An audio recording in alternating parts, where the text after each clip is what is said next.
Well, you just heard from Gene Smith. Of course, you're doing great. Tony, the first thing that caught my eye was actually a tweet and a back and forth that you had with several people concerning the alliance. And of course, the alliance is some kind of, I don't know that we can really get a handle on this thing of exactly what it is. It seems kind of mystic entity, but the alliance concerning scheduling, it was my thought and actual hope that the alliance would become something tangible, and that tangible quality would most likely reflect itself in the schedule, but that may not necessarily be the case. Yeah, Mark, if it was ever going to be tangible, there would have needed to be contracts rather than just verbal agreements. And so, yes, Gene Smith talking today asked about that. And basically, not everybody in the Big Ten, but the majority of the Big Ten is in favor of keeping the 9 games and if keeping 9 conference games. And if you're going to keep 9 conference games, you're probably not going to then invoke another game against the Pac-12 or the ACC every year for everybody. So he didn't say it was dead, but they're not talking about it anymore in terms of the scheduling. Now what the alliance is just like-minded individuals, universities hanging out and but I do think that, and I saw all of the tweets after I tweeted that where people saying, what was your favorite alliance memory and this and that. I think what the alliance did is it slowed down the playoffs, and it took ESPN back a little bit in terms of the playoff expansion and all of that. It slowed things down, and it said, hey, we're not going to give up our power to the SEC just yet. But in terms of the scheduling, yeah, that's all done. And one of the interesting and Gene Smith said a bunch of interesting stuff. He also said that the Big Ten provides more value in this agreement to the Pac-12 or the ACC than either of the conferences provide to the Big Ten, which is exactly correct. So at that point, you're like, well, what are we getting out of this? And if TV is perfectly okay having the Big Ten just play the Big Ten, why do you need to bring in Washington State or Duke to the equation? And you just keep it with the Big Ten. And so that sure looks like that's what it's going to be, especially with the Big Ten TV deal coming.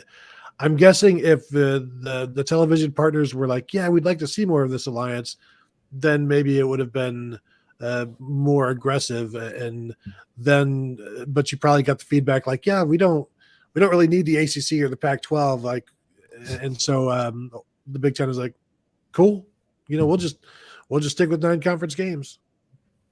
Yeah, we'll find out here at some point whether or not the Big Ten goes to no divisions or the status quo. We did find out that there's been no discussion about shuffling the divisions around, moving things around. Gene kind of joked about leaders and legends, but it's either we're no divisions or these are divisions we're going to ride with. But this is my shocked face that the Big Ten, SC, or ACC, Pac-12 Super Friends Alliance with no contract signed really amounted to nothing.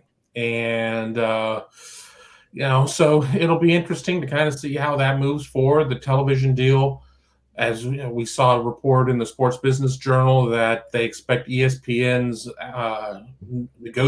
exclusive negotiating window to come and go and how that's going to set up. But, for all this talk about the Big Ten potentially moving back to 8 games and doing all this other stuff and going out, as Tony said, to Wazoo or to Wake Forest, that all seems to be a whole lot of nothing. So, kind of take it for what it is. I mean, certainly one of several interesting things that Gene talked about during this press conference. One thing that wasn't really talked about, at least it was asked about, but wasn't talked about, was maybe some sort of a new contract for Ryan Day at this point. We haven't gotten there yet. Is more of, as he said, that they've really been focused on the coaching staff and the support staff and everything else, and that they only just finished that minutes ago, essentially. So, we'll see where that goes. But who would ever think that maybe they're being, maybe a little vague on purpose just for the sake of being vague? I think it might be a little further along than we think. I don't think, even though Ryan Day's contract takes him through 27, that you're just going to let him sit there and ride all that long without rewarding him for everything that the program's become. Yeah, my thoughts were kind of agree with what these guys said. The Big Ten went to 9 conference games in one respect because it owns the Big Ten network. At least it owns 49% of it, along with Fox owning 51% of it.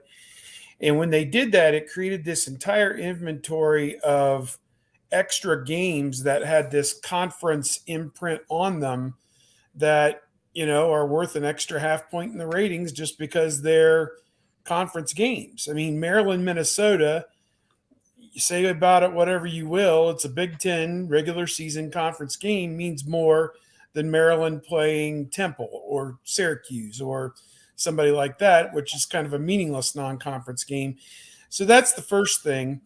The second thing is under the current way that they do things, if you keep 9 games and Ohio State jumps out of conference and plays Texas or Notre Dame with a 10th game, they then have the liberty to schedule 2, guarantee games to ride out the schedule, and those can be UAB and Tulsa, 2 automatic wins, or Toledo or whoever. And I know somebody says, "Oh, Toledo's not an automatic win." Well, for Ohio State, it's always been.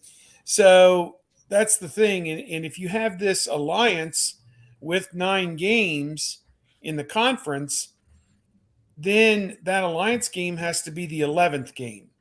And you may have to give up a home game some years to accommodate the alliance home and away. And I just don't see a stomach for that with a lot of the big, like these guys said, if there was some overriding value that came back to the Big Ten from playing a road game at Washington State or a road game at Wake Forest, then you'd say, "Oh my God, why didn't we think of this 5 years ago?" But there's not. Ohio State makes $10 or $12 million playing Toledo at home. They could play Youngstown State. It doesn't matter who they play. They're going to make that $10 million. So they don't need to go to Washington State for that 11th game.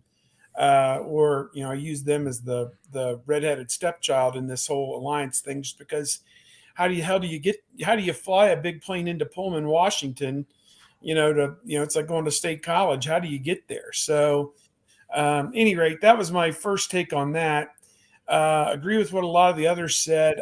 Unfortunately, I could not attend today's press conference and I missed it, but I sent our guys like 6 or 8 questions that I would have asked. First of all, what's the holdup on the playoff from his standpoint? Why isn't it moved forward? What's the Big Ten angling for? Can we get a read on why it's not been enacted yet? The whole super senior thing that we've batted back and forth here the last several weeks, why that was only allowed for 1 season. The guys can take advantage of the super senior year, but they have to fit under the scholarship limit. I'm not sure if he addressed that or not. And I had several other ones, but those were some of the ones I would go for. As far as Ryan Day, I presume they're going to get to that in good time. You look at James Franklin and Mel Tucker now making more money than him. Doesn't make sense. And so Jim Harbaugh was making more money than him. That didn't make sense either. So I think that they need to address that sooner rather than later.